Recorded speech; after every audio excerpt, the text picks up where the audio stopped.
இப்ப நடக்க போற எலெக்ஷன் வேற. ஒவ்வொரு 5 இயர்ஸுக்கும் நடக்கிற எலெக்ஷன் மாதிரி இதை நினைச்சிடாதீங்க.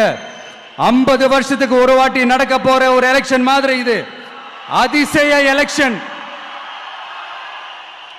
ஒரு எலெக்ஷன்ல அவங்களோட எதிரிகளை தான் எதிர்ப்பாங்க, அப்படிதான் எதிர்ப்பாங்க, அதுதான் யதார்த்தமும் கூட. ஆனா இந்த எலெக்ஷன்ல தான் ஒட்டுமொத்தமா எல்லாருமா சேர்ந்து ஒருத்தனை எதிர்க்கிறாங்க.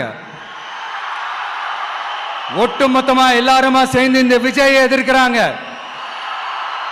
ஏன்னா இந்த விஜய் ஊழலை எதிர்க்கிறான், லஞ்சத்தை எதிர்க்கிறான், மக்களோட மக்களா நிக்கிறான். அந்த மக்கள் அவன் கூட நிக்கிறாங்க. அந்த காண்டு எப்படி அந்த காண்டு தான் ஒட்டுமொத்தமா எல்லாருமா சேர்ந்து ஒருத்தனை எதிர்க்க காரணம். நீங்க எப்படி வேணா எதிர்த்துக்காங்க, ஆனா போட்டி 2 பேருக்கு நடுவுல தான். ஒண்ணு இன்னொன்னு. இந்த எலெக்ஷன் டேல மேக்சிமம் என்ன பண்ணுவீங்க? போவீங்க, ஓட்டு போடுவீங்க, வருவீங்க, அவ்வளவுதான் உங்களுடைய பார்ட்டிசிபேஷன்.